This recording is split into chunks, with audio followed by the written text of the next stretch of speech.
Hola, mi nombre es Daniel, soy seis compañeros más. Tenemos el tema de estructuras atómicas e isótopos, pero para hacer una breve explicación no vamos a profundizar demasiado en este tema porque si no el concepto no se entendería, ¿no? Vamos a centrarnos más que nada en la puntuabilidad sobre todo eso, sobre qué representa más que otra cosa, y vamos a hacer un breve repaso eh, por los personajes más sobresalientes sobre esta materia, ¿no? Hay muchos, sí hay muchos. Sin embargo, no vamos a entrar en este caso, vamos a entrar solamente en tres, que son John Dalton, Rutherford y Niels Bohr.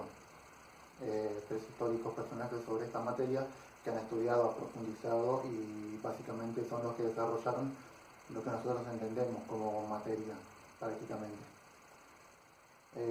Vamos a hacer un breve repaso también por lo que son la tabla periódica y un poco lo que es su función, ¿no? No tanto, digamos, en la historia de todo esto, porque si no se alargaría demasiado y no es tampoco la idea. Al final vamos a hacer una breve conclusión, donde también vamos a dar algunos datos históricos, muy brevemente, ¿no? No tan puntual, porque se alargaría demasiado, si no.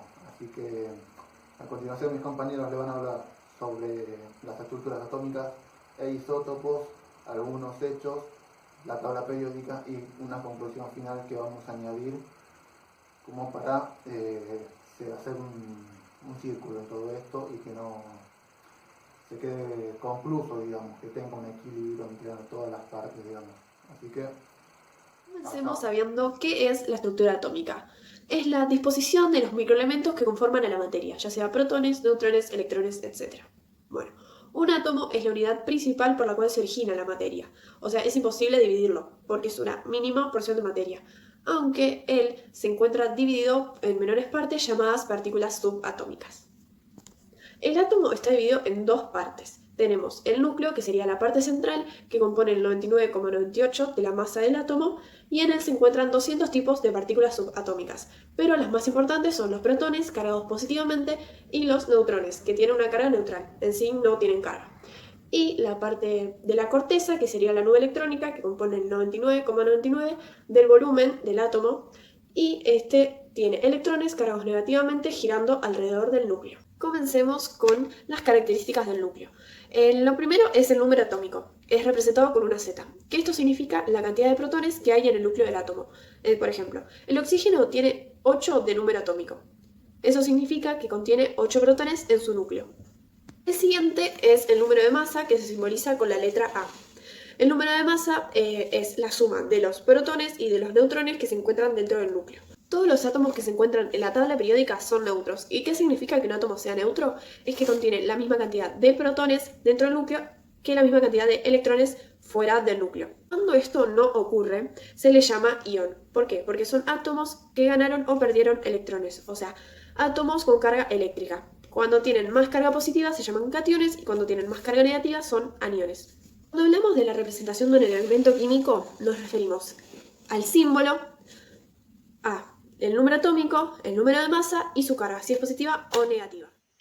Mi nombre es Valeria y me tocó el tema isótopos. Bueno, los isótopos son átomos cuyos núcleos anatómicos tienen el mismo número de neutrones pero diferente número de protones.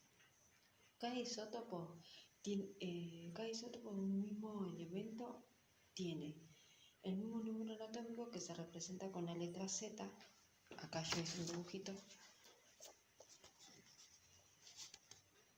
donde está el hidrógeno y se representa el número anatómico con la letra Z y se representa con el número con la letra A el número másico.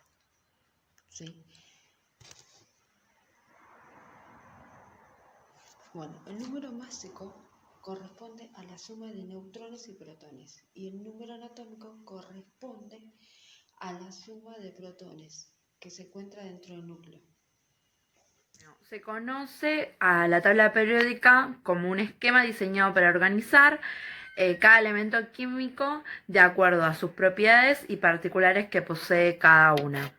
La tabla periódica nació el 6 de marzo de 1869 en San Petersburgo, Rusia. Bueno, la tabla periódica está conformada por metales, no metales, gases nobles, alcalino y alcalinos terreos. Lo que se preguntarán es, ¿para qué sirve? Sirve para mostrar las relaciones que hay entre los distintos elementos. También puede ser utilizada para predecir las propiedades de los nuevos elementos. Y bueno, como para finalizar, la tabla periódica tiene 118 elementos. En el siglo XIX, John Dalton propuso su teoría atómica, que fue el primer intento en describir todas las materias en términos de los átomos y sus propiedades. La teoría se basa en dos leyes: en la ley de conservación de la masa, que establece que en un sistema cerrado la materia no se crea ni se destruye. En la ley de la composición constante, establece que un compuesto puro siempre tendrá la misma proporción de los mismos elementos. La teoría atómica de Dalton tiene 4 postulados. En el primero dice que cada elemento está compuesto por partículas atómicas. En el segundo dice que son idénticas en cuanto a tamaño, masa y propiedad. En el tercero dice que un compuesto está formado por átomos de más de un elemento. Y en el cuarto dice que en las reacciones químicas puede ocurrir una separación, una combinación o reordenamiento de sus átomos, que interfiere en la ley de conservación de la materia.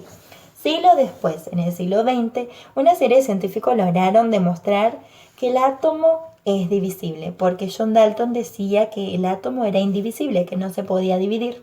Sin embargo, estos científicos demostraron que el átomo es divisible y con eso descubrieron la estructura interna del átomo, que hoy en día se lo conoce como partícula subatómica. El científico Ernest Rutherford, a fin de obtener información acerca de la estructura del átomo, propone un experimento. Este consistía en dispararle a una fina lámina de oro a gran velocidad partículas alfa, que son un tipo de material radioactivo con cargas positivas.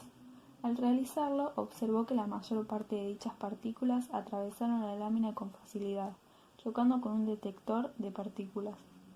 Pero para su sorpresa, algunas se desviaban e incluso unas pocas rebotaban en la lámina.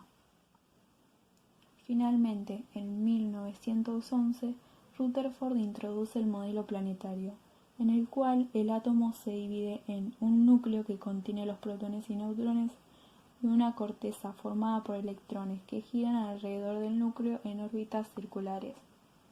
Los experimentos de Rutherford demostraron que el núcleo es muy pequeño comparado con el tamaño de todo el átomo y que el átomo está prácticamente hueco. Deduce así que las partículas alfa rebotan debido a las repulsiones electrostáticas que sufren al pasar cerca de las cargas positivas y que dichas cargas positivas ocupaban un espacio muy pequeño en el interior del átomo, al cual denominó núcleo. Este constituye la parte positiva del átomo y contiene casi toda su masa. Hola, me llamo Alejandro Fernández y voy a hablar de la teoría atómica de Bohr. Los electrones de un átomo solo pueden estar en órbitas determinadas. Los electrones no irradian energía en torno al núcleo. Es decir, el átomo emite o absorbe energía solamente cuando un electrón salta de una órbita a otra. Estos saltos de órbita se producen de forma espontánea. Es decir, en el salto de una órbita a otra, el electrón no pasa por ninguna órbita intermedia. La característica esencial del modelo de Bohr, según él, es que los electrones se ubican alrededor del núcleo, únicamente a ciertas distancias bien determinadas. El electrón de un átomo también describe órbitas circulares, pero radios de estas órbitas no pueden tener cualquier valor, sino pueden tener también valores fijos.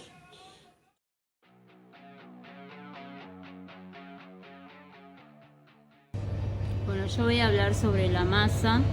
Es la magnitud física con que medimos la cantidad de materias que contiene un cuerpo. Su unidad, según el Sistema Internacional de Unidades, es el kilogramo. Como masa también se denomina la mezcla espesa, blanda y consistente que se hace con líquido y con una o varias harinas. muy utilizadas para preparar alimentos como el pan, el pastel, etc. De forma genérica, masa puede aludir a un todo, conformado como un conjunto o como una reunión de cosas considerada en grueso, masa de producto, masa de persona, etc. La combustión de 1 kilogramo de masa equivale a una energía propia no útil de 9 por 1013 de butano. Se obtiene una cantidad prácticamente igual de masa de los productos finales, dióxido de carbono y vapor de agua. Como masa atómica se denomina la masa de un átomo. La masa de un átomo, por su parte, es la suma de las masas de los protones y neutrones que lo conforman. En este sentido, va a variar en los diferentes isótopos. Su unidad de medida es la unidad de masa atómica o UMA o el Dalton, siendo ambas equivalentes. La masa molar, como tal, es la masa de un mol de una sustancia. O dicho de otra manera, es la propiedad física de un... La masa molar, como tal, es la masa de un mol de una sustancia. O dicho de otra manera, es la propiedad física de un compuesto que expresa la relación constante entre la masa y la cantidad de sustancia, que caracteriza toda muestra de sustancia. Se expresa en kilogramos por mol o gramos por mol. Masa molecular. En química, la masa molecular es aquella que indica la masa de una molécula de una sustancia. Como tal, se obtiene mediante la suma de todos los pesos atómicos involucrados en la fórmula molecular de un compuesto. Se mide en unidades de masa atómica o en unidades de Dalton, siendo ambas equivalentes. Masa inercial. Como masa inercial o masa inerte, se denomina aquella magnitud física que indica la resistencia u oposición que ofrece un cuerpo ante un cambio de velocidad. Masa corporal. La masa corporal de una persona es determinada mediante una fórmula conocida como índice de masa corporal, también conocida como fórmula Quetelet, creada por el matemático y estadístico Adolphe Quetelet, para determinar considerando una serie de variables del peso ideal y el nivel nutricional de las personas. En ese sentido, el índice de masa corporal o IMC será la masa del individuo, peso en kilogramos, dividido entre la estatura del sujeto. Equivalencia de masa y energía. Después de que Einstein completara su teoría especial de la relatividad en 1905, descubrió una consecuencia más de los postulados de la relatividad, la equivalencia entre masa y energía. Cuando realiza un trabajo sobre un objeto, como golpear una pelota de tenis con una raqueta, el objeto adquiere energía. En la teoría de relatividad, el aumento de velocidad y el aumento de energía cinética da como resultado un aumento de la masa. Esta relación entre velocidad relativa y masa efectiva determina que cualquier aumento en la energía de un objeto debería producir un aumento de la masa medida. Este incremento de energía daría igual si se hace acelerando el objeto o calentándolo o cargándolo con electricidad o simplemente realizando trabajo elevándolo en un campo gravitacional de la Tierra. En resumen, Einstein descubrió que un cambio en la energía es equivalente a un cambio en la masa. La ciencia funciona en ambos sentidos. Un aumento o disminución de la energía en un sistema aumenta o disminuye correspondientemente su masa. Y un aumento o disminución de la masa corresponde a un aumento o disminución de la energía. La masa en sí misma es una medida de una cantidad equivalente de energía. Los cambios se expresan con la letra griega delta mayúscula. Delta en la cantidad de energía E de un objeto es directamente proporcional a un cambio en su masa, m. Lo que Einstein hizo en su articulito de 3 páginas fue demostrar que esa constante de proporcionalidad es el cuadrado de la velocidad de la luz en el vacío, c2. Símbolos: delta E es igual a delta M por C2, o de forma más genérica, E es igual a M por C2, probablemente la ecuación más famosa de todos los tiempos. Un cambio de masa observado es equivalente a un cambio de energía y viceversa, pero también significa que la propia masa de un objeto, incluso si no cambia, es equivalente a una enorme cantidad de energía, ya que la constante de proporcionalidad C2, el cuadro de la velocidad de la luz en el vacío, es un número enorme. Einstein afirmó que masa y energía son esencialmente análogas, pues son solo expresiones del mismo ente. Dio significado físico a esta relación interpretándola como una equivalencia entre la masa y la energía. La masa de una partícula da en kilogramos la energía que posee mientras permanezca en reposo. El elevadísimo valor que tiene el factor de conversión entre la masa y la energía hace que la energía propia sea enorme para cantidades de masa muy pequeñas. Así, la energía equivalente a 1 gramo de materia es la siguiente. El orden de magnitud de esta enorme cantidad de energía se aprecia mejor cuando se compara, por ejemplo, con los aproximantes de 5-104 joules de energía térmica, que se desprenden en la combustión de 1 grano de butano. Esta energía es 2 millones de veces menor que la energía propia de ese mismo gramo de butano. Por lo tanto, un proceso ordinario de combustión solo aprovecha una parte insignificante de la materia, o energía equivalente tras la combustión de 1 gramo de masa, equivalente a la energía propia no útil de 9013 de butano. Se obtiene una cantidad prácticamente igual a la masa de los productos finales, dióxido de carbono y vapor de agua, y únicamente de energía térmica. El establecimiento de la relatividad precedió a otras áreas de la física moderna, como la física nuclear y la física de partículas. Estas estudian diferentes mecanismos para la obtención de energía más eficaz, como por ejemplo los procesos de fisión y fusión nuclear. Estos se tratan de obtener de la mayor cantidad de masa más energía útil. Seguramente este es uno de los motivos por lo cual la ley de equivalencias entre masa y energía es una de las fórmulas más conocidas de la física.